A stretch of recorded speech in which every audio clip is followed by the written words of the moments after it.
नमस्कार बंधू भगिनींनो, रामकृष्ण बदने या यूट्यूब चॅनलवरती आपल्या सर्वांचं मनपूर्वक स्वागत।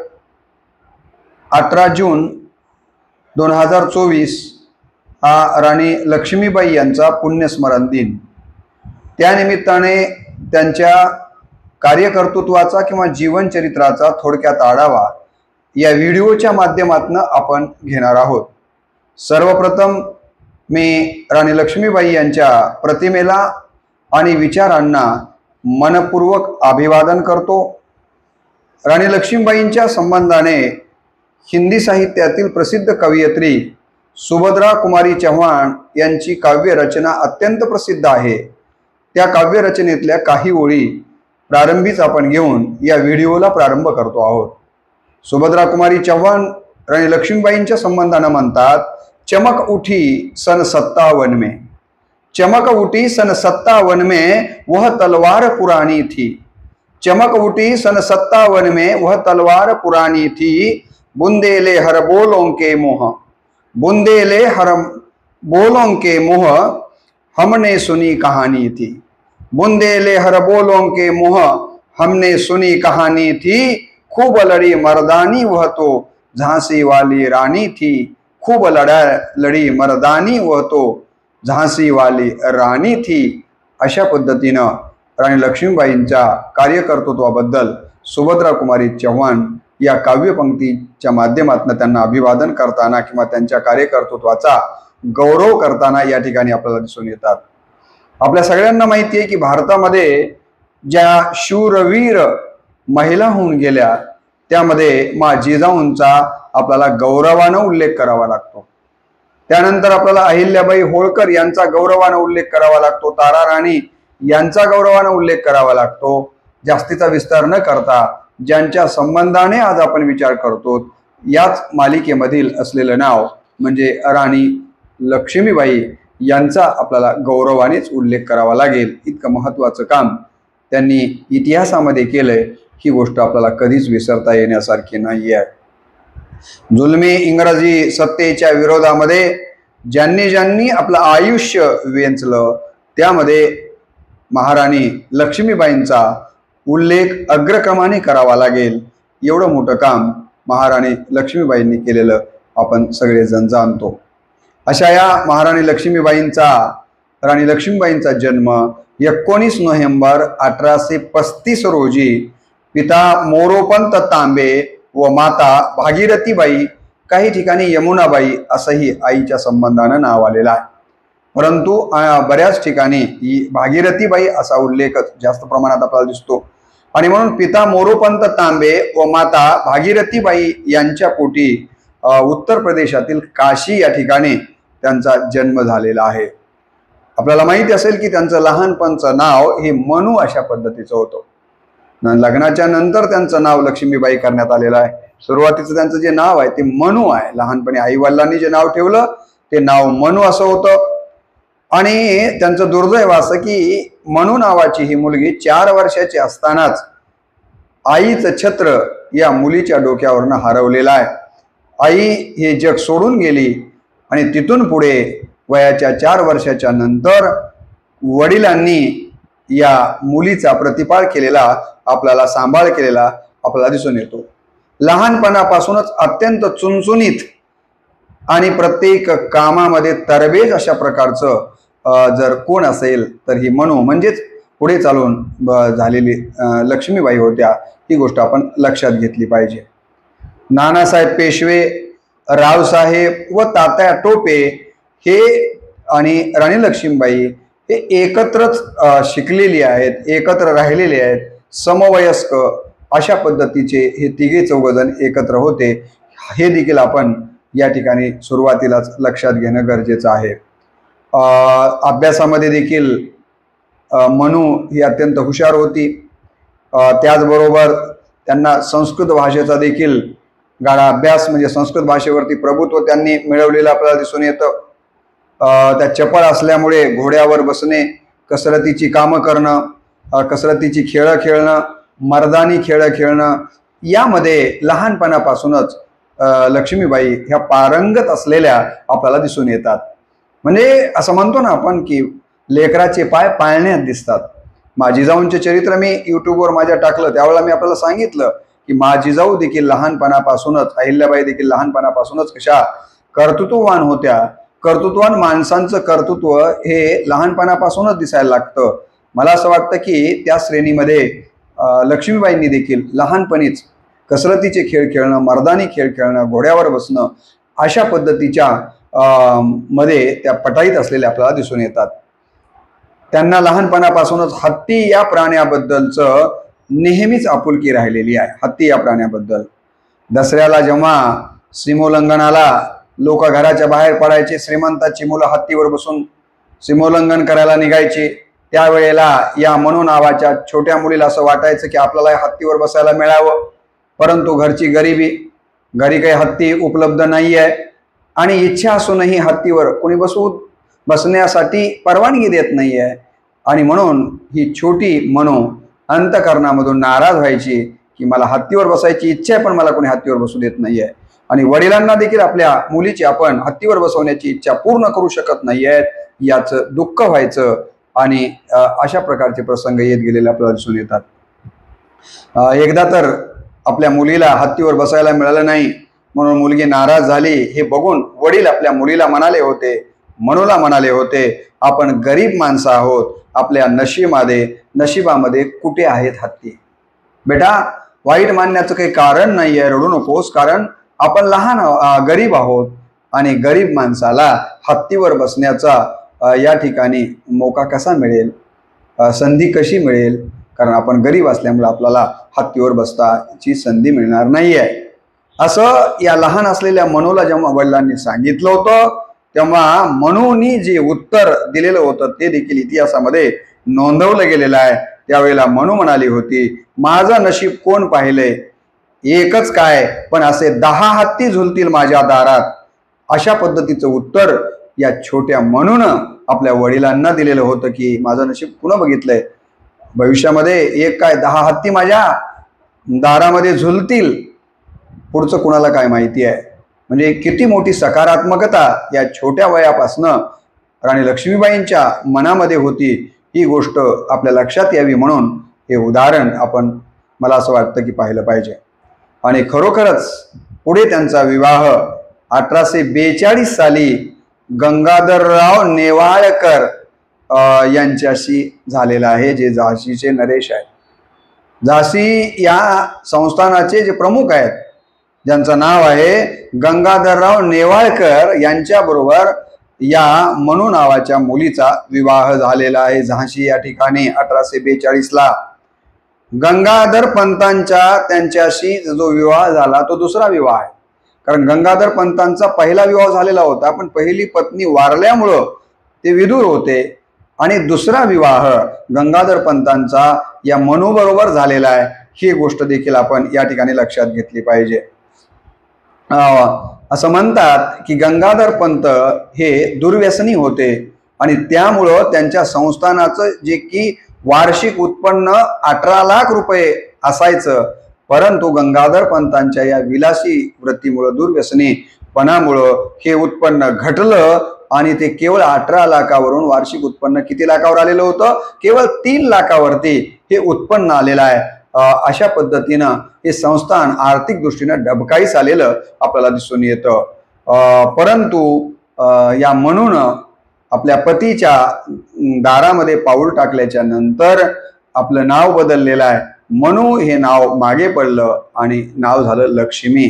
आणि खरोखरच गंगाधर पंतांच्या जीवनामध्ये एका अर्थानं लक्ष्मीच्या रूपानंच ही मनू आलेली आहे. केवळ गंगाधर पंतांच्याच जीवनामध्ये लक्ष्मी म्हणून आलेल्या नाही आहेत, तर झाशीच्या संस्थानामध्ये लक्ष्मीच्या रूपानं या ठिकाणी मनू आलेले दिसून येते आणि त्यांचंच पुन्हा नाव लक्ष्मी झालेलं आहे. आणि तिथून पुढे आपण राणी लक्ष्मीबाई या नावानंच त्यांना संबोधताना दिसतो. आणि खऱ्या अर्थानं त्या संस्थानासाठी आणि त्यांच्या परिवारासाठी लक्ष्मीच्याच रूपानं राहिलेले आहेत.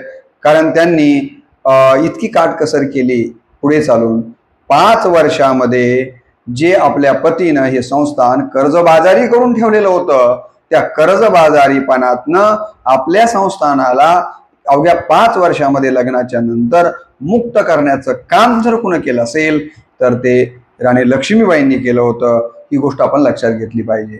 पुढे आपल्या पतीबरोबर अत्यंत उत्तम प्रकारचा कारभार महाराणी लक्ष्मीबाईंनी केलेला आहे। झाशी या संस्थानातील सगळी जनता जी आहे, प्रजा जी आहे, ती या पती पत्नीच्या राज्यकारभारावरती अत्यंत खुश असलेली आपल्याला दिसून येतं। विवाहाच्या नंतर काही वर्षामध्ये पती पत्नी तीर्थाटनासाठी गेलेली आहेत। जिथे मनूचा जन्म झाला राणी लक्ष्मीबाईंचा, ती काशी मोठं तीर्थक्षेत्र आहे भारतातलं, त्या ठिकाणी हे पती पत्नी गेलेले आहेत।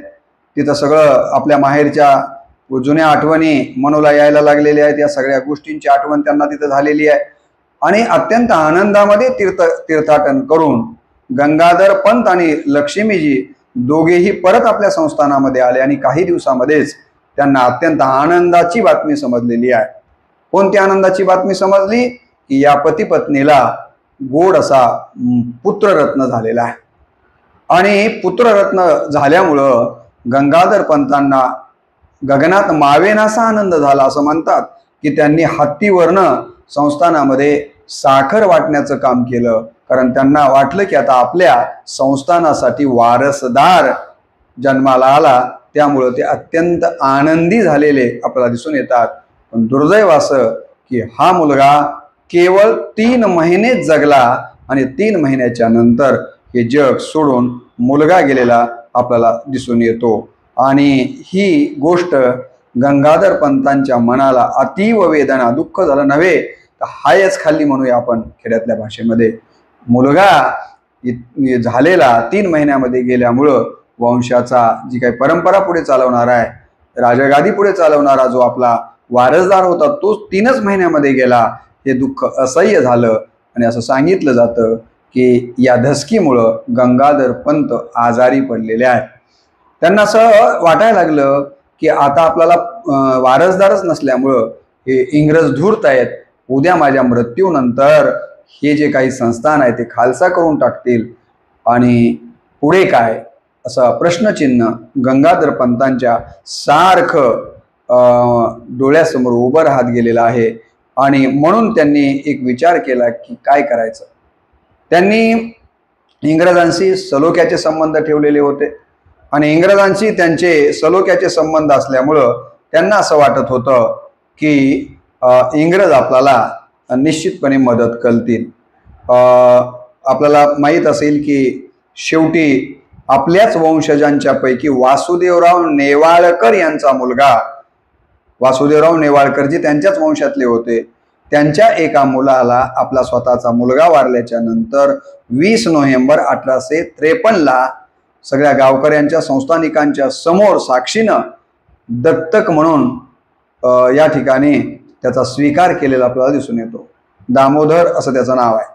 कोणाचा मुलगा आहे? वासुदेवराव नेवाळकरांचा मुलगा आहे। कधी घेतला? 20 नोव्हेंबर 1853 सगळ्यांच्या समक्ष याला दत्तक म्हणून या ठिकाणी गंगाधर पंतांनी आणि लक्ष्मीबाईंनी त्याचा स्वीकार केलेला आहे।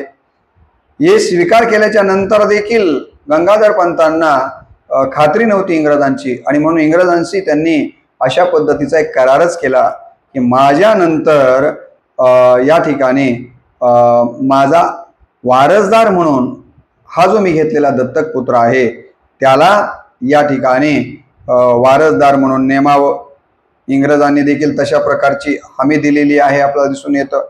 हा दत्तक घेतला होता दामोदर, तेव्हा त्याचं वय 5 वर्षाचं आहे आणि असंही सांगितलं होतं गंगाधर पंतांनी म्हणजे लक्ष्मीबाईंच्या पतीनं की जोपर्यंत माझा मुलगा सज्ञान म्हणजे 18 वर्षाचा होत नाहीये तोपर्यंत या संस्थानाची स्वामिनी आहे की नाही, म्हणून माझी पत्नी लक्ष्मीबाईंना ते पूर्ण अधिकार द्यावेत अशा प्रकारची बोलणी इंग्रजांशी मृत्यूच्या पूर्वी गंगाधर पंतांनी केलेली आहे आणि इंग्रजांच्या अधिकाऱ्यांनी देखील ही गोष्ट सुरुवातीला मान्य केलेली आपल्याला दिसून येते। परंतु या पद्धतीचं बोलणं होऊन देखील आतून गंगाधर पंत वारसदार नाही आहे, आपला मुलगा गेल्यामुळे खचत गेले आणि अवघ्या 1 दिवसामध्येच म्हणजे 21 नोव्हेंबर 1853 या ठिकाणी गंगाधर पंतांची प्रकृती काही पुन्हा ठीक झालेली नाही आहे आणि गंगाधर पंत हे जग सोडून निघून गेलेले आहेत। आणि अशा पद्धतीनं राणी लक्ष्मीबाईंच्या जीवनामध्ये दुहेरी दुःख आलेलं आहे.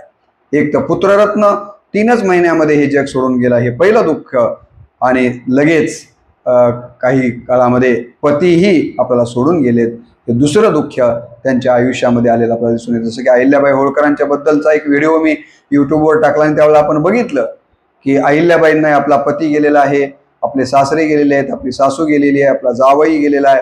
म्हणजे किती प्रकारचे दुःख अहिल्याबाईंना देखील होळकरांना सहन करावे लागले होते. मला असं वाटतं तशाच पद्धतीचं दुःख लक्ष्मीबाईंना देखील आपल्या जीवनामध्ये भोगावं लागलेलं आहे. पहिल्यांदा मुलगा गेलाय आणि नंतर पती देखील हे जग सोडून गेलेला आहे. आणि अशा या दुःखामधलं जीवन लक्ष्मीबाईंना पुढे जगताना आपल्याला दिसून येतं. पुढे त्यांनी काय केलं की पतीच्या मृत्यूनंतर अवघ्या 9 दिवसांनी इंग्रज सरकारकडं त्यांनी पुढच्या कारवाईसाठी, म्हणजे दत्तक पुत्र म्हणा किंवा या संस्थाने आपल्या नावावरती राहण्यासाठी आवेदनपत्र दिलेलं आहे. तरी परंतु आवेदनपत्र येऊनही इंग्रजांनी जवळपास 2 महिने कुठल्याच प्रकारचं त्यांच्या या अर्जावरती उत्तर दिलेलं आपल्याला दिसून येत नाहीये. हे अधिकार राणीकडे राहावेत म्हणून मेजर एलियस नावाचा जो इंग्रजांचा अधिकारी मेजर एलियस होता, त्याला असं वाटत होतं, कारण त्याचे आणि या संस्थानाचे फार चांगले संबंध होते. पतीच्या अंत्यविधीला देखील एलियस उपस्थित होते. त्यांना असं वाटत होतं की गंगाधर पंतांच्या नंतर वारस म्हणून लक्ष्मीबाईंना हे सगळे अधिकार मिळाले पाहिजेत. त्यासाठी एलियसनं खूप प्रयत्नही केलेले आहेत, मेजर एलियसनं. परंतु त्याच कालावधीमध्ये लॉर्ड डेलहौसी नावाचा अत्यंत महत्वाकांक्षी अशा प्रकारचा हा इंग्रज अधिकारी, त्याला मात्र आपल्या इंग्रजांचं साम्राज्य विस्तार करण्याचा अतिमोह किंवा लोभ त्याच्या अंतःकरणामध्ये असल्यामुळं त्यानं या ठिकाणी गंगाधर पंतांच्या नंतर हे संस्थान खालसा करण्याचा निर्णय घेतलेला आहे. म्हणजे एका प्रकारे या संस्थानाला गंगाधर पंतांना धोका देण्याचं काम इथे झालेलं आपल्याला दिसून येतं. याच कालावधीमध्ये पती गेलेला पाहून मध्येच त्यांच्यामध्ये एक सदाशिवराव नेवाळकर, त्यांचे जे काही नातेवाईक होते, त्याला मधातच अशी स्वप्न पडायला लागली की आपणच झाशी संस्थानचे अधिपती आहोत. कारण त्यांना माहिती होतं की आता मुलगाही नाहीये आणि पती मेलेला आहे आणि ही विधवा असलेली लक्ष्मीबाई काय आपल्याशी लढू शकणार नाहीये. आणि म्हणून या संधीचा फायदा घेऊन त्यांच्याच याच्यामधला सदाशिवराव नेवाळकर यांनी काय केलं तर झाशी संस्थानाचं अधिपती झालो अशा पद्धतीचा त्याला स्वप्न पडायला लागलेले आहेत. आणि याच्यातूनच त्यानं करेवा नावाच्या किल्ल्यावर स्वतःचा राज्याभिषेक करून घेण्याचं काम केलेलं आहे. परंतु राणीला ही गोष्ट पटलेली नाही आहे. आणि म्हणून राणीनं काय केलं की या सदाशिवरावाच्या विरोधामध्ये सैन्य पाठवलेलं आहे आणि तिथं चकमक झालेली आहे, युद्ध झालेलं आहे. आणि त्यामध्ये सदाशिवरावांना पराभूत केलं आणि बंदिस्त बनवण्याचं काम देखील राणी लक्ष्मीबाईंनी केलेलं त्यांच्या चरित्रामध्ये आपल्याला पाहायला मिळतं. मी आपल्याला सांगितलं की लॉर्ड डलहौसी नावाचा जो अति महत्वाकांक्षी इंग्रज अधिकारी होता, त्याने एकदम ॲटम बॉम्ब टाकावा अशा पद्धतीच्या पत्रच पाठवून दिलेलं आहे या झाशीच्या संस्थानाकडे. आणि त्यामध्ये काय सांगितलं होतं त्या पत्रामध्ये? 3 अटी टाकलेल्या होत्या की राणी साहेबांना दरमहा 5,000 तनखा दिली जाईल, झाशी संस्थान खालसं केलं गेलेलं आहे, दत्तक जे काही तुम्ही घेतलेला आहे दामोदर नावाचा मुलगा, त्याचा दत्तक जो अधिकार आहे तो आम्ही नामंजूर केलेला आहे. आणि या पद्धतीनं मुलगा गेल्याचा, पती गेल्याचं दुःख तर होतच, पण इंग्रजांनी धोका दिला याचा अतीव राग म्हणा, अतीव खेद राणी लक्ष्मीबाईंच्या मनामध्ये निर्माण झालेला आपल्याला दिसून येतो. आणि पुढे सांगितलं होतं की राणींना राजवाड्यामध्ये राहण्याचा तेवढा अधिकार देण्यात आलेला होता. पतीची खाजगी मालमत्ता जी त्या काळामध्ये 6 लाख रुपयाची होती आणि ही पतीची जी खाजगी मालमत्ता आहे खरं तर वारसदार म्हणून लक्ष्मीबाईंना मिळायला हवी हो, परंतु इंग्रजांनी लवाडी केली आणि ही पतीची 6 लाख रुपयाची वैयक्तिक मालमत्ता ही इंग्रजांनी आपल्या ताब्यामध्ये घेतली आणि सांगितलं की जोपर्यंत आपला दत्तक पुत्र सज्ञान होत नाही आहे तोपर्यंत या ही रक्कम अशाच पद्धतीनं तिजोरीत राहणार आहे. आणि अशा पद्धतीनं राणी लक्ष्मीबाईंना चे अपमानास्पद वागणूक देण्याचं काम त्या काळातल्या इंग्रजनी केलेलं आपल्याला दिसून येतं. आणि ही झाशी खालसा केली असं सांगितल्याबरोबर ही झाशी आता तुमची राहिलेली नाही आहे असं सांगितल्याबरोबर राणी लक्ष्मीबाईंचा राग अनावर झाला आणि ते ज्या उद्गारल्या, ज्या उद्गारावरून इतिहासामध्ये राणी लक्ष्मीबाईंचा नामोल्लेख सतत केला जातो, त्या म्हणाल्या, मेरी झांसी नहीं दूंगी. हे जे उद्गार आले ते इथं आलेले आहेत की मेरी झांसी नहीं दूंगी. अशा पद्धतीचे त्यांनी उद्गार काढलेले स्वाभिमानानं, आणि हे स्वाभिमानाचे उद्गार इतिहासामध्ये सुवर्णाक्षरांनी लिहून ठेवलेले आहेत. आजही आपण जसं महात्मा फुले म्हटलं की विद्येविना मती गेली असं आपण म्हणतो, डॉक्टर बाबासाहेब आंबेडकर म्हटलं की शिका, संघटित आणि संघर्ष करा, हे शब्द आपल्याला आठवतात. प्रत्येक महापुरुषांच्या काही महत्त्वाची स्लोगन असतात. तसंच मला वाटतं राणी लक्ष्मीबाईंचा उल्लेख केल्याबरोबर पहिला जे वाक्य आपल्या डोळ्यासमोर येतं ते हे की मेरी झांसी नहीं दूंगी. आणि या पद्धतीचा त्यांनी या ठिकाणी स्वाभिमानाचा उद्गार काढलेला आपल्याला दिसून येतो. शेवटी राणी लक्ष्मीबाईंना असं वाटलं की इंग्लंडच्या ज्या मुख्य राणी एलिझाबेथ आहेत त्यांच्याकडे जर आपण जाऊन विनंती केली किंवा त्यांना जर सगळं समजून सांगितलं तर पुन्हा आपलं राज्य आपल्याला मिळेल. म्हणून त्यांनी वकिलांना इंग्लंडला पाठवलं राणी एलिझाबेथकडं, परंतु तिथून देखील राणी लक्ष्मीबाईंना न्याय मिळालेला आपल्याला दिसून येत नाही आहे. संस्थान खालसा झालेला आहे. आणि एवढंच नाही तर राणीसाहेबांना जे दरमहा तनखा म्हणजे वेतन मिळायचं ते देखील या ठिकाणी इंग्रजांनी बंद केलेलं आहे. आपला दत्तक पुत्र घेतलेला जो दामोदर होता त्याची मुंज करायचा कार्यक्रम, त्याच्यासाठी खर्च येणार होता, त्याच्यासाठी देखील मागणी केली असताना ती देखील मागणी या ठिकाणी इंग्रजांनी पूर्ण करण्याच्या ऐवजी पैसे हवेत तर मग या अटी तुम्ही पूर्ण केल्यानंतरच पैसे मिळतील.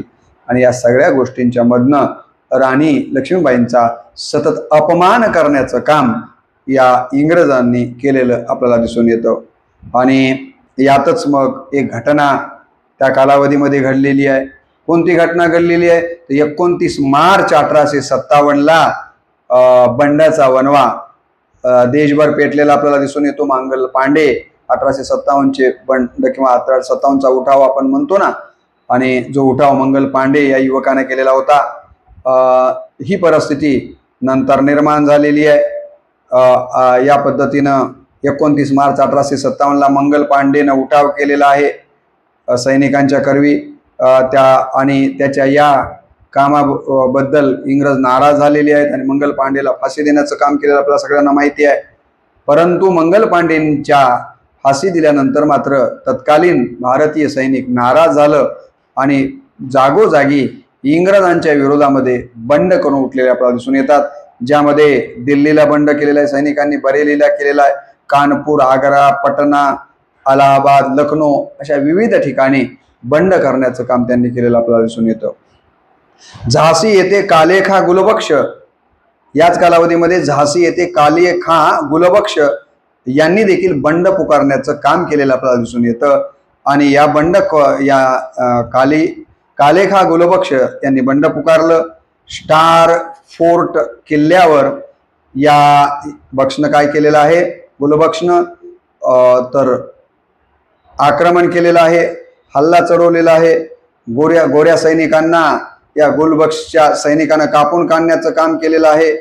आणि अचानक इंग्रजांच्या विरोधामध्ये हे बंड गुलबक्षनं केल्यामुळं इंग्रज हे कसे होते, गाफील होते. त्यामुळे इंग्रजांना या बंडामध्ये शरणागती पत्करल्याशिवाय दुसरा कोणताही मार्ग त्यांच्या समोर नव्हता.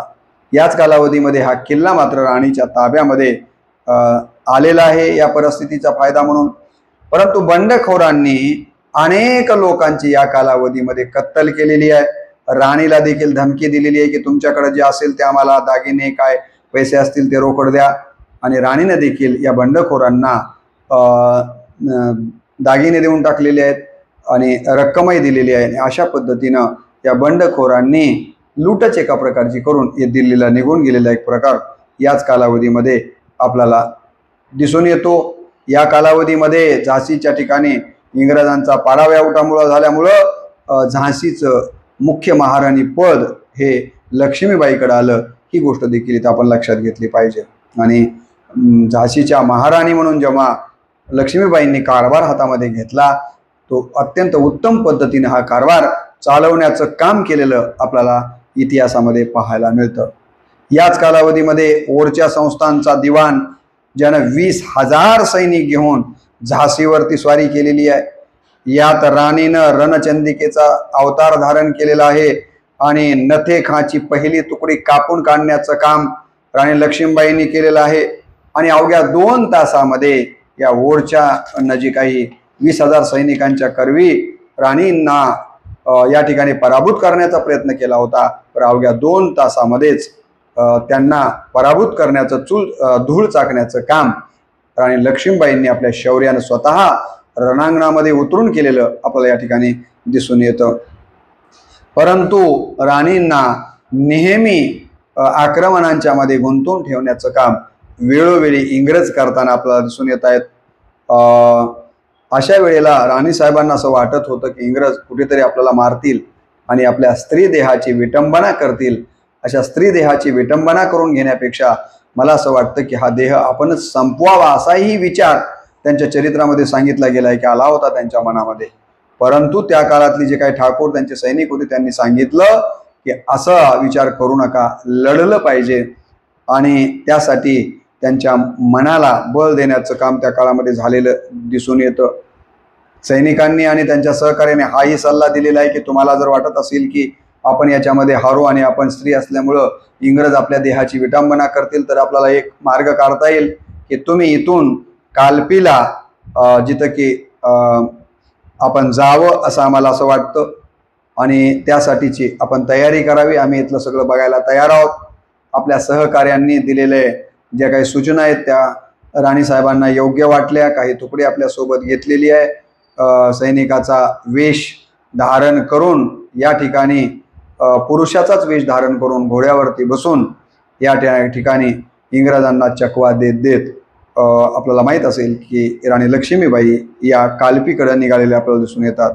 24 ते 25 तासाचा प्रवास त्यांनी 103 ते 104 मैलाचा अंतर 24 ते 25 तासामध्येच घोड्यावरती या ठिकाणी स्वार होऊन पार केलेलं आपल्याला दिसून येतं। 105 ते 6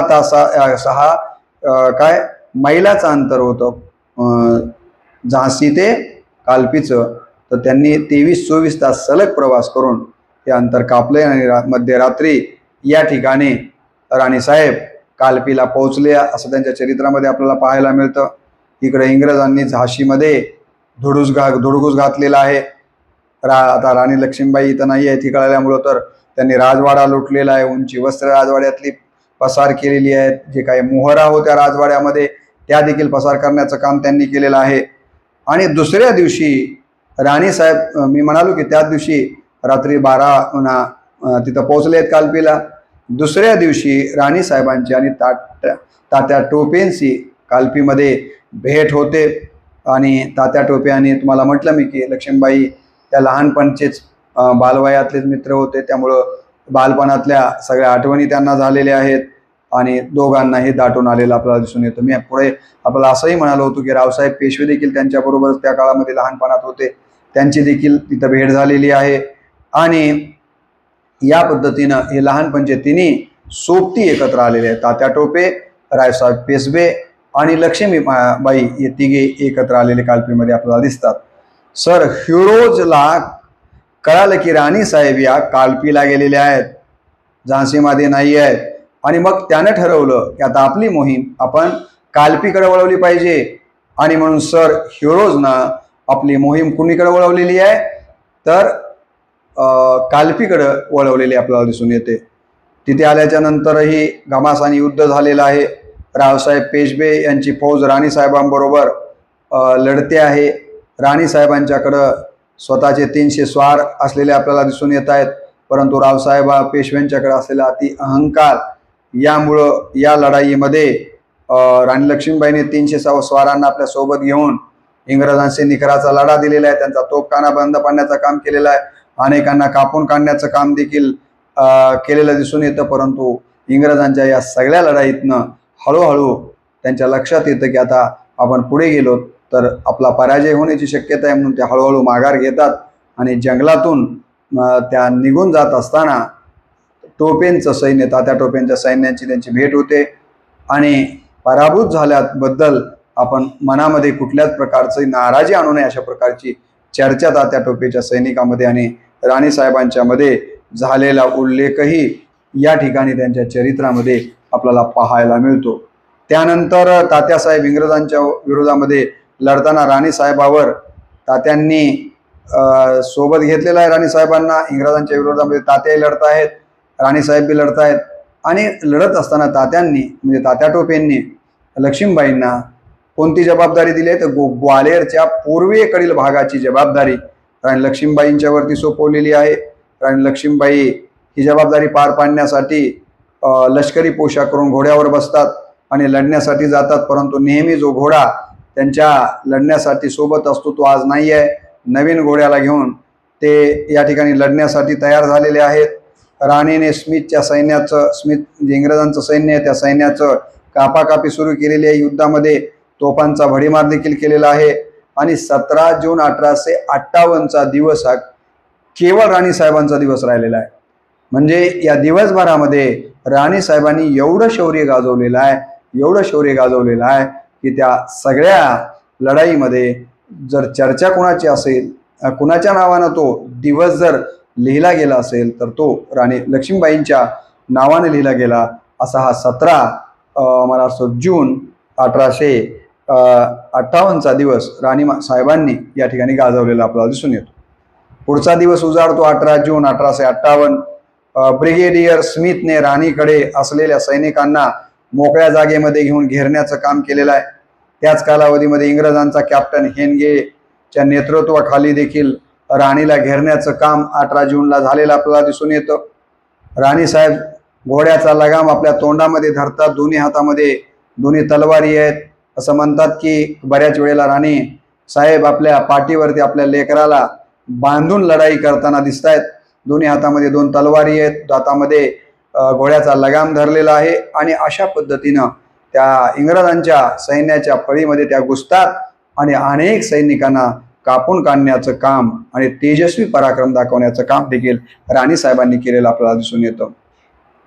परंतु ही सगळी लढाई होत असताना राणी साहेबांजवळचे एक सोबतीदार मृत्यू पावतात व शेवटी 15 ते 20 वीर त्यांच्या सोबत राहिलेले आहेत। त्यांच्यासोबतची सुंदर दासीवर देखील आक्रमण झालेलं आहे, ते देखील घायाळ होऊन खाली पडलेले राणी साहेबांच्या लक्षात येतं। ज्यानं या दासीला खाली पाडलं होतं वार करून त्या इंग्रजाचा खात्मा करण्याचं काम राणी साहेबांनी त्या ठिकाणी केलेलं आहे। आणि आता राणी साहेब थोडंसं पुढे निघालेले आहेत हे सगळं वातावरण बघून। रस्त्यामध्ये ओढा लागतो, मी आपल्याला सांगितलं महाराणा प्रतापच्या व्हिडिओमध्ये महाराणा प्रतापांचं चरित्र सांगत असताना जसं चेतकला घेऊन जातो ते महाराणा प्रताप आणि ओढा रस्त्यामध्ये लागला होता, परंतु चेतकनं तो ओढा ओलांडला म्हणून महाराणा तिथे वाचू शकलेले आहेत। चेतक गेला परंतु आपल्याला माहिती आहे गडाला पण सिंह गेला म्हटल्यासारखं महाराणा वाचले होते। इथं मात्र अशाच पद्धतीची घटना झालेली आहे। लक्ष्मीबाईला घेऊन घोडा पळतोय, जाता जाता रस्त्यामध्ये ओढा लागतो, तो ओढा ओलांडण्याची जी काही कसरत करायला पाहिजे घोडा तो करत नाही आहे, ओढा ओलांडत नाही आहे, तिथंच तो उभा राहतो। मागून इंग्रजांचं सैन्य पळत येतं आणि राणी साहेबांना त्या ठिकाणी ओढ्यावरती गाठलेलं आपल्याला दिसून येतं आणि तिथं युद्ध होतं आणि राणी साहेबांच्या वरती इंग्रजांच्याकडनं वार केला जातो।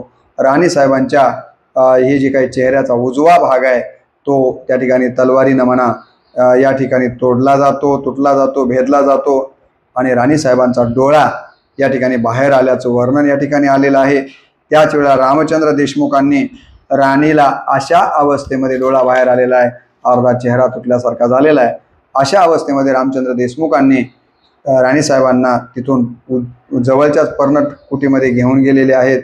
तिथं नेऊन त्यांना ठेवलं आणि गंगादास बाबांनी अशा अवस्थेमध्ये राणी साहेबांना पाणी पाजवण्याचं काम केलेलं आहे आणि पाण्याचा घोट घेतच असताना याच पर्णकुटीमध्ये राणी साहेबांनी अखेरचा श्वास घेतलेला 18 जून 1858ला त्यांनी अखेरचा श्वास घेतलेला आपल्याला दिसून येतो आणि म्हणून तोच दिवस उद्या 18 तारखेला येतो आहे 18 जून आणि म्हणून आपण त्यांचा 18 जून दरवर्षी पुण्यस्मरण दिन म्हणून साजरा करत असतो। याचबरोबर त्यांनी प्राण सोडला। मी म्हणालो रामचंद्र बाबांनी शत्रू येण्याच्या अगोदरच काय केलं तर यांच्या देहाची विटंबना शत्रू सैन्यानं करू नये म्हणून शत्रू सैन्य पोहोचण्याच्या अगोदरच रामचंद्ररावांनी काय केलं तर एका राणीला गवताच्या याच्यामध्ये टाकून अग्नी देण्याचं काम देखील तिथं झालेलं आपल्याला दिसून येतं। आणि 1857च्या स्वातंत्र्य संग्रामातील अखेरची जी ज्वाला होती, अखेरचा जो धगधगता कुंड महाराणी लक्ष्मीबाईंच्या रूपानं या ठिकाणी शांत झालेला आपल्याला या ठिकाणी पाहायला मिळतो। आणि म्हणून इतिहासामध्ये अत्यंत शौर्यवान, धैर्यवान अशा पद्धतीच्या राणीसाहेब लक्ष्मीबाईंचा उल्लेख आपण नेहमीच अभिमानानं करतो। ज्या राणी लक्ष्मीबाईंनी झाशी, कालपीला, ग्वाल्हेरला व कुंचगावला फार मोठा पराक्रम गाजवला म्हणून आजही आपल्याकडं कर्तृत्ववान, शौर्यवान, धैर्यवान स्त्रियांचा इतिहास जेव्हा आपण आपल्या डोळ्यासमोर आणतो तेव्हा प्रामुख्याने आपल्याला राणी लक्ष्मीबाईंच्या शौर्याची आठवण झाल्याशिवाय किंवा त्यांच्या शौर्याकडनं स्फूर्ती घेतल्याशिवाय आपल्याला राहवत नाही आहे। अशा या महाराणी लक्ष्मीबाई अनंतात विलीन झाल्या आणि तरी परंतु त्यांच्या कार्यकर्तृत्वाच्या पाऊल पुन्हा भारतीयांना सतत लढण्यासाठी, अन्यायाच्या विरोधामध्ये लढण्यासाठी प्रेरणा देत आजही आलेले आहेत। स्त्रीवर्गाने या ठिकाणी खऱ्या अर्थानं त्यांच्या शौर्याचं या ठिकाणी आदर्श डोळ्यासमोर ठेवावा अशा प्रकारचं हे चरित्र मला असं वाटतं की प्रत्येक भारतीयाच्या मनाला अभिमान वाटावा अशा पद्धतीचं हे चरित्र आहे। या चरित्राच्या माध्यमातून महाराणी लक्ष्मीबाईंच्या कार्यकर्तृत्वाचा थोडक्यात आढावा घ्यावा, त्यांच्या कार्यपद्धतीची कृतज्ञता त्यांचं स्मरण करून आपण आपल्या अंतःकरणामध्ये ठेवावी। राणी लक्ष्मीबाईंच्या कार्यकर्तृत्वामुळे आज ग्वाल्हेर असेल की भारतामध्ये अनेक ठिकाणी त्यांच्या नावानं अनेक संस्थान उभी आहेत, अनेक चौकांना त्यांची नावं दिलेली आहेत। काही ठिकाणी आपण पाहतो की त्यांच्या नावाच्या काही योजना देखील चालवल्या जातात। तर अशा या कर्तृत्ववान, शौर्य, धैर्याच्या महामेरू असणाऱ्या महाराणी लक्ष्मीबाईंच्या कार्यकर्तृत्वाला याच ठिकाणी या व्हिडिओला मी पूर्णविराम देतो। पुनश्च एकदा त्यांच्या प्रतिमेला आणि विचारांना मनपूर्वक अभिवादन करतो आणि आपल्या सगळ्यांना विनंती करतो की अशा या महापुरुषाच्या जीवनातला एखादा क्षण, एखादा कण आपण आपल्या जीवनामध्ये उतरविण्यासाठी अशा महापुरुषांच्या चरित्राचा जागर आपण सतत घालत असतो। मी यूट्यूब चॅनलच्या माध्यमातून प्रत्येक महापुरुषांचं चरित्र अल्प का असेना, संक्षेपानं का असेना, परंतु आपल्यासमोर मांडण्याचा प्रयत्न करतो आहे। हे चरित्र आपण श्रवण करावं। आपण जर शिक्षण क्षेत्रातले नसाल, आपण आपल्या भावी पिढीला प्रोत्साहन, प्रेरणा मिळावी म्हणून त्यांच्या पुढे देखील असे व्हिडिओ श्रवणासाठी पाठवून त्यांना प्रोत्साहन देण्यासाठी, भारतीयच्याबद्दलचं अभिमान, आपल्या देशाचा अभिमान निर्माण करण्यासाठी हे काम आपण सगळ्यांनी करावं अशा प्रकारची प्रामाणिक आपल्याकडनं अपेक्षा व्यक्त करतो आणि या व्हिडिओला याच ठिकाणी पूर्णविराम देतो। नमस्कार।